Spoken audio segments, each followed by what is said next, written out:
Alright lads, so today we got the information regarding the new 1000-year Blood War banner with Iban, Bambietta, and also Kyogre. Also, we did get the review of it yesterday during the Bankai live stream. Today, we have a bit more information regarding the banner step-up format, the fillers, and a bit more information in regards to Bambietta's new strong attack. So first thing I want to say is that there's still no trailer. So this is actually the first 1000-year Blood War banner to not get a trailer.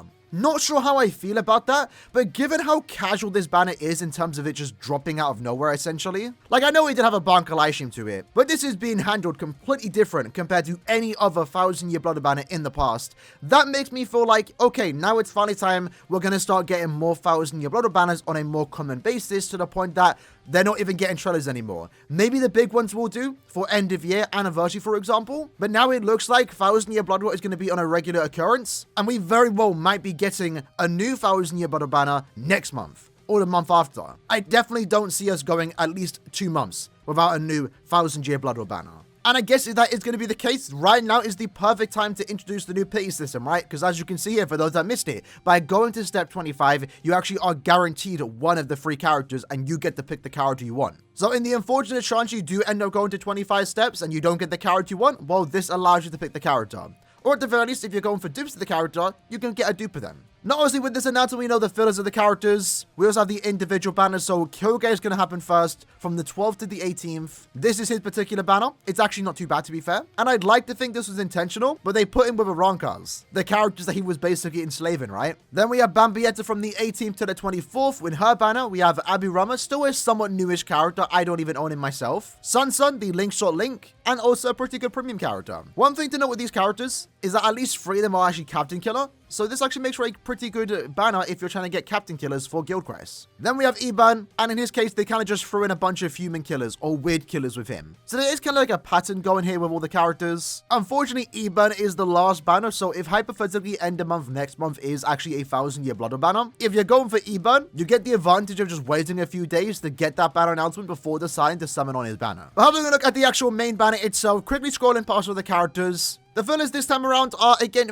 nothing super crazy. It's a 1000-year Blood War banner at the end of the day, right? It's something that we have to expect. We're always going to be getting 1000-year Blood War fillers.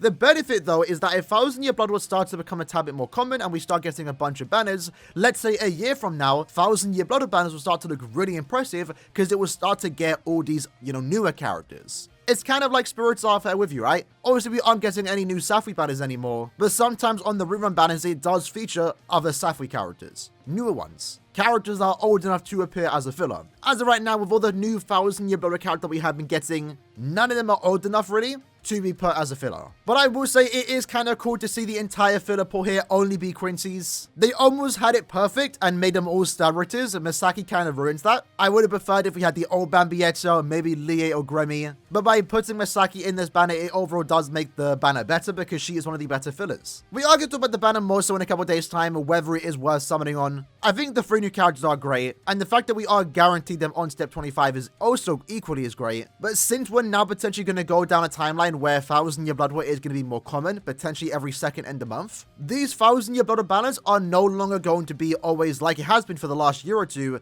a must summon, because they've been super rare. Because if you go all in on this banner, you might not have orbs for the next 1000-year Blood War banner. So ultimately, now when it comes to new 1000-year Blood War banners, it's going to come down to if you need the characters and if you want them. In my case, I kind of want/need Bambietta, could definitely make use of Iban, and I really want Kyogre. So I'm definitely going to be doing a few summons, although I don't know if I'm going to go to step 25. But for those that are wondering, the banner format is the exact same, which is good. That's what we want to see, right? Every 5th step will get you a 5-star. And step 25 is where you get the ticket where you can pick one of the 3 new characters. Because that was kind of a fear for a lot of people. At least when the announcement happened yesterday that maybe they would change the banner format, make it worse to compensate for the fact they're guaranteeing us a character here. But no, the banner is the exact same. Only difference is now 25 guarantees you a banner character of your choice, which is good. That said though, let's quickly have a look back at the characters. Because reacting to the characters yesterday, it was kind of all over the place of how they did do it. And I always like looking at characters in this particular format because it's a lot easier to digest. So in this case, Bambietta is a Captain Killer. I don't like the idea that she only has 1 killer, I will be honest, but that's, again, kind of the norm, right? We shouldn't expect every 1000-year Blood War banner or every character to come out with 2 killers. 2 killers are a rarity, and it looks like that's going to be the case. We started to see more characters get 2 killers, to be fair, but again, that's not going to be put on every single banner. So I would have preferred if she was a Captain Sorry Bum. That would have have overall made it better. But in her case, I'd like to think Killer doesn't matter all too much here because she has a really high damage output and she also does have, you know, an increased chance to inflict stat ailments. So if you want to take it into inheritance shards, for example, that's not really going to be an issue here because you have the increased chance to inflict stat ailments to go through the Iron Skin, and alongside that, Frenzy +2 and also the SP boost. That's crazy good. But then you also do 40% more damage to those enemies that you do inflict with a stat ailment. She does inflict burn. And I guess what might be a sought after thing for this character is that she is going to be the Captain Nuker. Now, we all thought Yachu last month was the Captain Nuker. And while it's true she can nuke Captain Guild Quest, we obviously are going to be getting a newer difficulty of Guild Quest, where Yachu's still going to be a great character, and don't get me wrong, I don't think this character just invalidates Yachu. One thing to keep in mind is that she's a ranged character, Yachu's melee, so you're going to use him in different weeks, right? But Bambietta, for the most part, is the more traditional nuker that we potentially wanted to see with Yachu. I think Yachu's a way better character, keep that in mind. But when it comes to nuking, this Bambietta is going to be the significantly better nuker. She has the weakened defense, she has the SP boost, she has the bombardment, with the 60% devastation and also 40% more damage to enemies inflicted by burn. You're guaranteed to inflict burn. You can double stack the weakened defense with bonus abilities, and then she also has 30% more full stamina damage on her soul trait, making it a very good link for any technique character.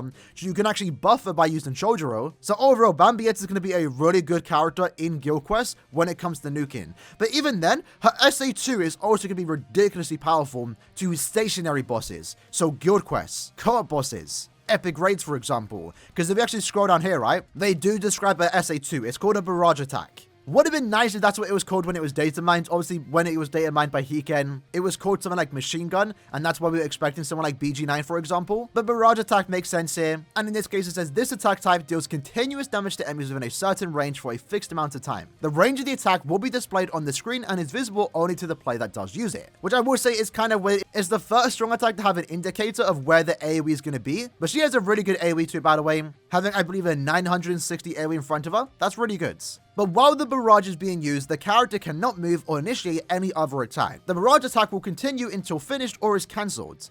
So I guess that's the good thing about it, right? Is that you can cancel it, because that was one thing about it, is that if you're stuck in place and can't cancel out of the attack, it's kind of awkward because you would probably end up killing the entire wave or a boss potentially before the entire attack is even done. So it's nice that you can cancel out of it, and cool to see if he can, when you do cancel out of it, it will have its full refresh rate, right? So I believe 14 seconds, which obviously can be lowered with recharge links. But it does mention here that any of the following attacks will cancel the barrage. Dodging, taking damage, so keep in mind she can take damage, she doesn't have invincibility frames. That might be a problem, but we have to wait and see exactly how the strong attack does play out. Maybe you kill before an enemy can even attack you. Being moved by a knockback effect like Last Ditch Survival, Auto Revive, or an enemy in epic raids. Gets inflicted with freeze, paralysis, slow, or laceration, or if a member changes the room, in a co-op quest, for example. So this strong attack too isn't going to make you invincible. Enemies still can hit you, you still can get knocked out of it. But most importantly, we can dodge out of it. That's, I think, the biggest thing to take away from this. Is that if you use the SA2, you kill the entire wave. You don't have to sit there for like another second as the attack goes off. You can just flash slip out of it and continue on using your strong attacks. But as already mentioned, I feel like this SA2 is going to be really good again for those stationary bosses like in Epic Raids, Guild Quest, for example. Because as mentioned by Hiken here, is that her SA2, if you have it fully go off and you get every single hit in, it's the equivalent of doing 3 strong attack freeze. That's it. That's insane. That's a really powerful strong attack. And in a way, it's kind of like a better charge strong attack. You know, charge strong attack freeze, you can get out a lot of damage, but you have to charge it up. This time, you don't technically have to charge it up. You just got to use it, and you have to keep using it. You have to stay there to get all the attacks off, and very rarely will you be able to do that. Most people will die. But again, you always have the option to dodge out of it, which I think is really cool.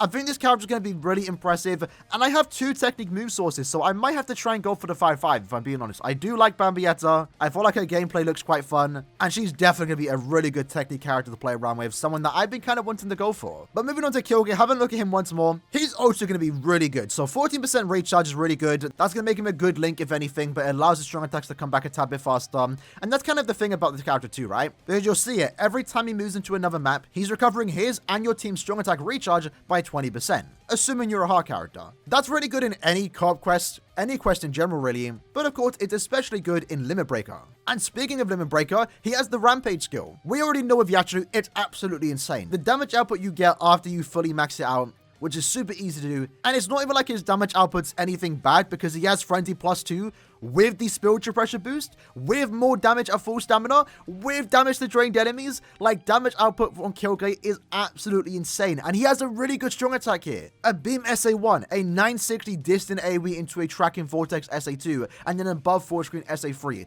Kyogre is absolutely insane. And I'm really happy that they gave this character justice because I've been waiting for him. He was one of the two characters I wanted to get from Core 1. It was him and Esnot. Now, I always expected Esnot to be the heart character of the bunch, and I always expected him to be a speed character. But overall, he's just going to be a great character, absolutely insane. One thing I would say though is that he does lack an increased chance to inflict stat ailments. But as again we saw with Yachlu, and to be fair, she does have the trap mechanic that does help her get her SP boost. Kyogre has the Tracking Vortex with Frenzy +2. I don't think he's going to really struggle all too much to get off the drain, get the SP boost constantly, and stay at full stamina, where he's then getting his max damage output. And even then, even if it doesn't affect the stat ailment, Rampage and Frenzy +2 is already insane as is. So yeah, right now, 2 for 2, really powerful characters, some of the best in the attributes and also in what they want to do, like Gilquest, for example.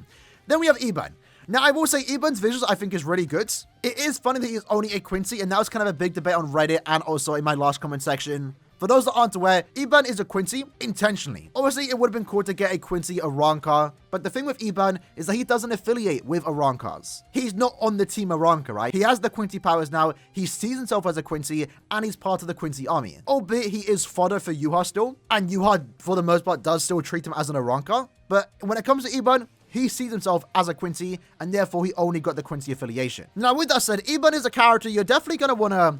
I don't know if you want to have him, but if you do get him, he is good to have. His Sword Trait, Technique, Link Swap Potion +5 is going to be really valuable for just farming Link Swap Potions. Put him onto Ruruka, for example, you're now getting +15 Technique, Link Swap Potion. That's really good. As a character himself, also really good.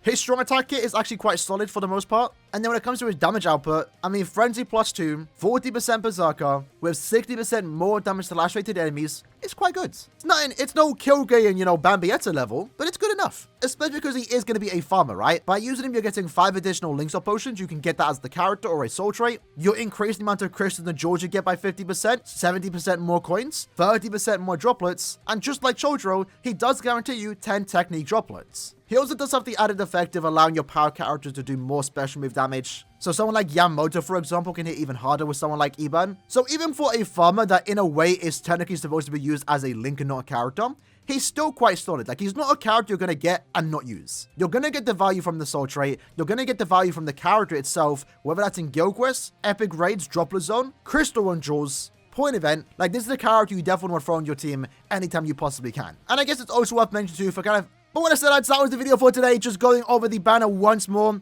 Talking about the characters for the first time on the channel because we didn't really talk about it much in yesterday's video. Overall, I think the banner's actually quite solid in terms of the 3 new characters, right? All 3 characters look great visually. Once more, just like the last 1,000 Year Blood War characters, they have some of the best visuals in the entire game. All 3 characters are going to be great in where they want to be used in. Bambietta, great character overall, but really good in Guild Quests. Might be one of the better Guild Quest characters when the very hard difficulty comes out. Kyogre is going to be really good in any piece of content you put him against, especially Limit Breaker. And then Eban, while he might be the least type of the trio, he is someone that you kind of potentially want to get because he is a valuable character to have. If you get him, you definitely will use him. Is this banner going to be a must summon like every past 1,000 Year Blood War banner? I would want to say yeah, but the only thing that's stopping me from saying that, and more so going on the no sides, is that this isn't going to be our last 1,000 Year Blood War banner.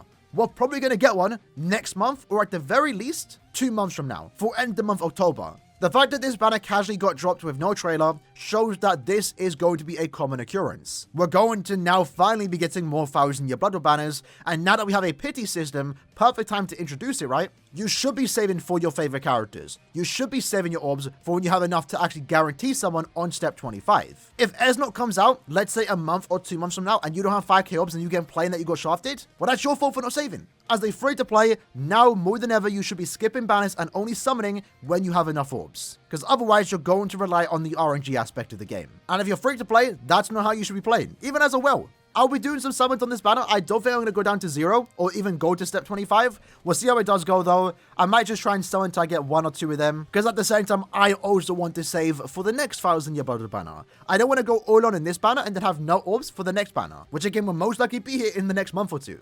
Either way though, let me know in the comments below what you'd like to think about the characters. ignore the character choice, and we spoke about that yesterday. How do you feel about the three characters in terms of stats and skills? I think all three are great, and the character I definitely want to have and potentially play with sometime in the future if I possibly can get them. With that said though, hope you guys enjoyed the video. I'll see you guys next time. Take care and peace.